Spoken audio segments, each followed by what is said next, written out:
गहरी रात के अंधेरे में मायोन वोल्केनो के निकट एक छोटे से गांव में एक युवा लड़की नाम एलेना रहती थी।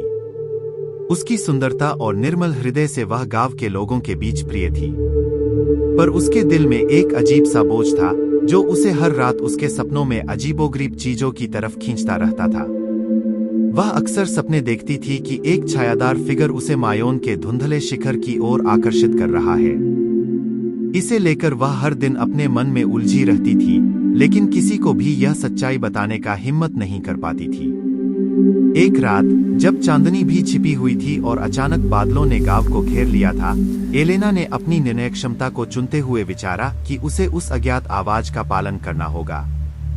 उसकी रास्ता खतरनाक और अनजान था, लेकिन उसने अपने दिल की सुनी और मायोन की ओर बढ़ने का निर्णय लिया। वह मायोन के धुंधले शिखर की ओर अकेले चली गई। रात की चुपचापी गहराई में उसका ध्यान सिर्फ उस अनजान आवाज पर था जो उसे बुला रही थी। हवा अजीब सी शांति से भरी हुई थी, जैसे कि किसी अदृश्य शक्ति का हाथ हो उस पर। उसे अजीब आवाज सुनाई दी, जैसे कि कोई उसे बुला रहा हो। उसके पास जाने के साथ साथ धरती की गर्मी बढ़ने लगी, जैसे कि मायोन उसके पैरों के नीचे से धधक रहा हो। एलेना के मन में आतंक फैल गया, लेकिन वह अपनी यात्रा जारी रखी। धीरे धीरे उसने धुंधले शिखर की ओर बढ़ते हुए कई दीवारों को पार किया।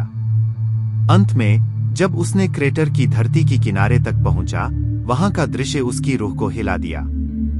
क्रेटर की गहराई में वह एक अनूठी वातावरण में खड़ी थी। एक भयंकर शांति थी, जैसे कि समय रुक गया हो उस पर।